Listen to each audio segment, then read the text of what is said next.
Welcome to episode 22 of the Mile 62 podcast. I'm your host, Richard Hawkins, coming to you from a very hot Austin, Texas. Today, I want to talk about the new Olympus 4. So I want to do a technical review. I've been wearing Olympus for several years. I started out with version 3, then 3.5, and now I'm on version 4. Big fan of the shoe. I think it's one of the best trail running shoes out there. It's maximum protection. It's Altra's biggest shoe for trail runners, and I'm a pretty big runner, 195. So let's talk about it. The Olympus 3.5, it was a really good shoe. The only complaints I had about it were sometimes the tongue was hard to fasten down. It would always slide kind of side to side, and you were always having to adjust it. And it has a really standard tongue like you see in a lot of trail shoes, but it tended to move to the left or right, and you would find yourself adjusting it during runs. Also, the EVA, or the as they call the cushion, there's a what they call a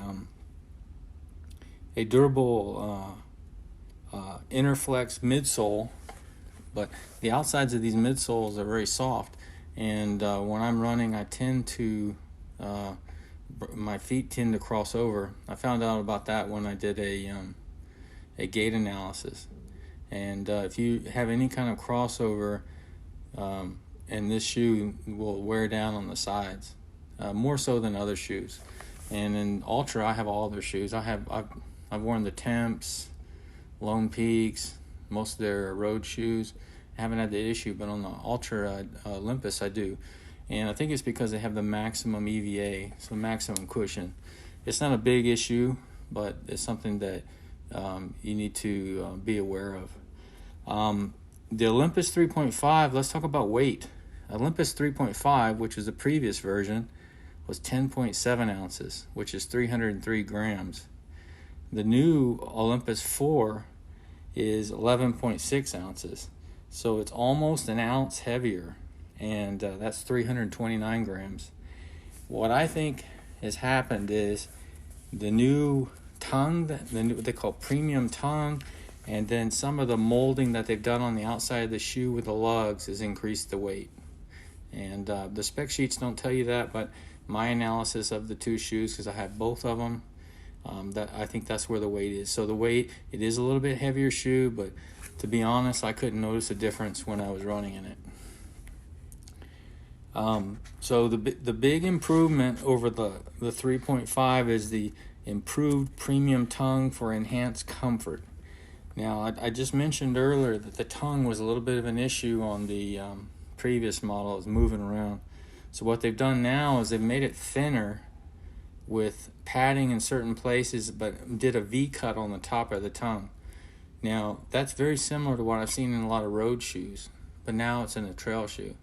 So when I wore them for the first time yesterday, I had a feeling that it's not going to move around very much, because what happens is that V-cut, it kind of it places itself on your shin and doesn't allow it to move left and right. If you've gotten the shoes pretty tight, I keep them pretty tight.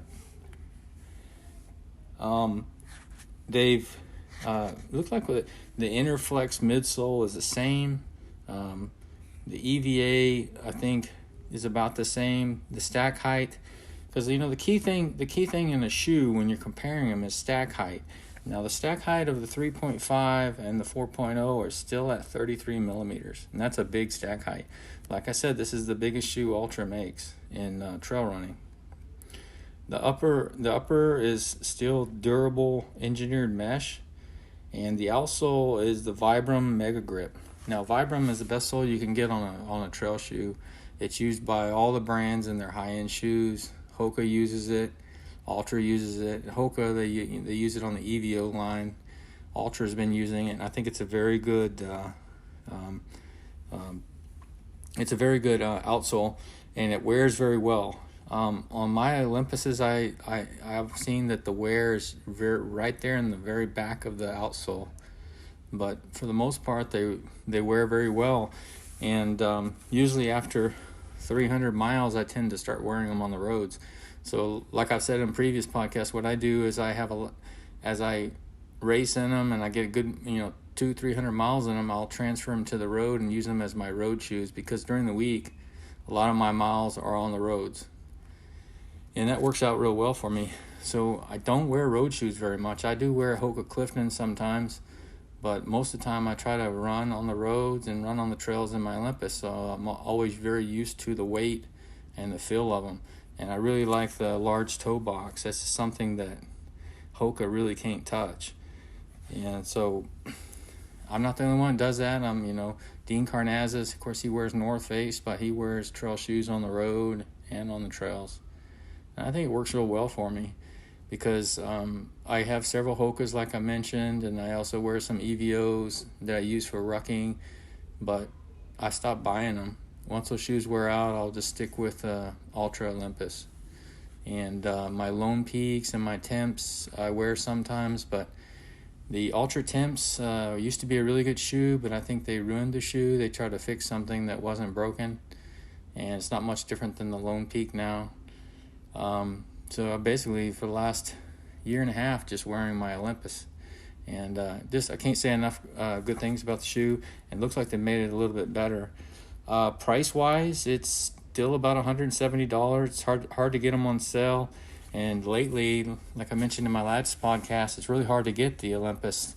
They didn't do a real good job on purchasing and planning, and they ran out of the 3.5s. You couldn't find them anywhere, and even Ultra took the Olympus down from their website. It's now back on the website, version 4, and you can buy them directly from Ultra. REI's got about a 30-day wait. Running Warehouse, 30-day wait. I got real lucky. I got some from Zappos online, and they had 4 pairs of size 11, so I got some. But they're really hard to find right now. It looks like most of the resupply is in mid-August. I'm not sure why they got their planning so messed up, but basically Ultra ran out of 3.5s and 4.0s. But having said that, you can get them soon, and Zappos does have a lot of still has some stock. Running Warehouse is a really good place to check out shoes too. Their website even tells you by size when the resupply will be, which I think is pretty neat. Unfortunately, they didn't have any in my size, so I went with Zappos, which I'd used in the past. The Gator straps and the Gator traps for the new version are the same as the 3.5, and can't say enough about that. That's one bad thing about Hokas. You have to buy Gators from a third party, and I don't think they work very well. Ultra strapping system works really well, and it doesn't go up under the shoes, so you don't get things all, if you're going through mud or something, you don't get that in the bottom trapped between your shoe and your gaiters. I think Ultra has a really good gaiter system. They haven't changed anything for the Olympus 4.0, so it's the same as the 3.5. Color-wise, they've got 4 nice colors. They've got black and white, black charcoal, blue, and red. The red is a really nice color I haven't seen before. Of course, it's sold out everywhere, but I went ahead and got me a pair of the black charcoal, but I'm thinking my next one's going to be the red model. Really nice looking shoe. Ran in them once. I highly suggest to take a look at them, especially if you're doing longer mileage. All right, let's talk about racing. Some Habanero 100 was due to start in a few weeks in August. Hottest race in Texas, one of the toughest. This would have been my 3rd year, and this year I was going to do the 100-mile distance. Previously, I did 50K and 100K. We were told that about a month ago it's going to happen. It's at the 7IL Ranch, which is about an hour outside of Houston. And unfortunately, we got an email a few days ago from the race director, Rob Goen, with Trail Racing Over Texas, that it's been canceled. He put out a very emotional video, and I wish I had seen that before I posted a few comments on his Facebook page because I had suggested some other venues and stuff, and which I think, the other RD Tejas Trails has been putting on some summer series races, and they've been able to make it work. But I think because this is such a big race, and trail racing over Texas is pretty much based in Houston, and that's one of the hardest hit areas. And for most of their runners, which are usually from the Houston area, to go to Central Texas, where I am, and go to some of these other venues would probably be difficult and more costly for them, so I understand. But it sounds like the getting the permits and getting the local medical personnel like EMS and the stuff to sign off on it, they couldn't do it, and they kept putting more and more restrictions on the aid stations, packaged food, and how are you going to give ice? This is the hottest race of the year. It's 110 degrees, 105 to 110 degrees. You need to have a lot of ice, and you can't touch the ice, and the aid station workers need to wear masks. It's 110 degrees. Who's going to want to do that? But anyways, having said that, he sent out an email with a video, and I'll read the email. It's give you an idea of what's going on here in Texas. But he said, we had a 1 month out meeting yesterday, and in that meeting it was determined that due to the nature of COVID-19 in Texas, our races can't continue. And it means he's canceling most of the fall races or putting them on hold, which really kind of sucks, really for them, because I know it's a big income for them. Of course, they've been doing a lot of virtual races, but I prepaid for like 4 races this year that looks like are not going to happen, and I've never done that before, and I don't think I'll do that again. I always usually sign up a couple weeks before a race, and I think I'm going to go back to doing that. Now, he is giving credit to everyone, but I just don't like the idea of moving credits around, and I kind of wish I had registered for some other races that were done by the other race director in Central Texas, which are still going on, because I should have balanced it a little bit more. But having said that, I wish him the best, and his email was really kind of gets to the point. He says, for me, I have always tried to listen to those who are smarter than me, and I am in a emotionally charged, especially when I have an emotionally charged decision. So I listen to people that are smarter, speak to doctors, nurses, and ultimately try to make a rounded decision not based on emotions that I wear so often on my sleeve. But to be honest, I'm gutted to feel that we did it again. In April, we had to cancel a race. It took us months to get judges, health professionals, and all the necessary folks to sign off on these. It's quite a shock to the system. And you guys training through the summer, putting in the horrible miles it takes to get used to the heat, and mentally getting ready for one of the toughest races in Texas, which is Habanero. So we are canceling 3 races for sure, and putting effectively the rest of the fall season on a wait list, as I can't guarantee much right now, and don't feel like having you register for a race that I can't begin to get a permit for now. I will start working with Ultra Sign Up today and giving you guys race credits. And so basically he says, he's sorry, and that, he can't help it, but he can't get the venues to agree to have the races. And he's pretty conservative. He doesn't want people to take the risk, and I agree with him there. The only thing I would say is that some of the venues in Central Texas are 2-3 hours from the big city, and I think they're safer. But it doesn't make sense for this race, in my opinion, because most of his following, people who are racing and trail racing over Texas events, are mostly from the Houston area. That's really far from them.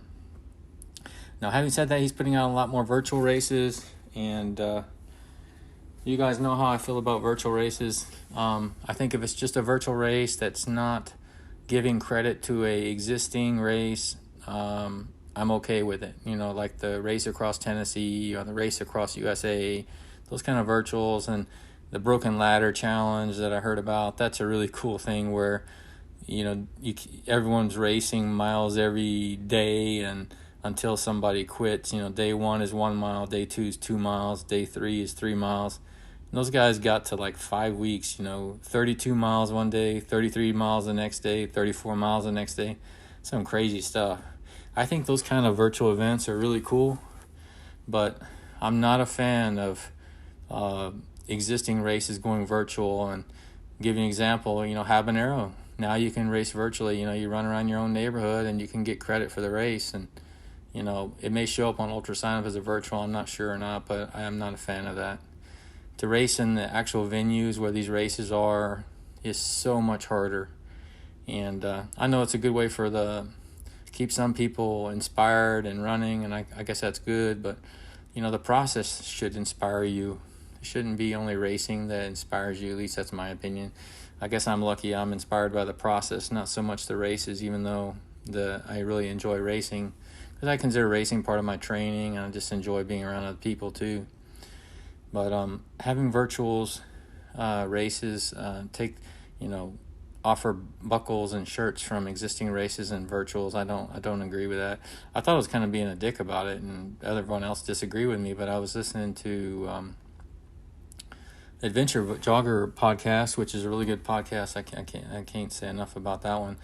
But they had Carl Speed Goat Meltzer on there, and of course he's very famous. He's won more 100-mile events than anyone else.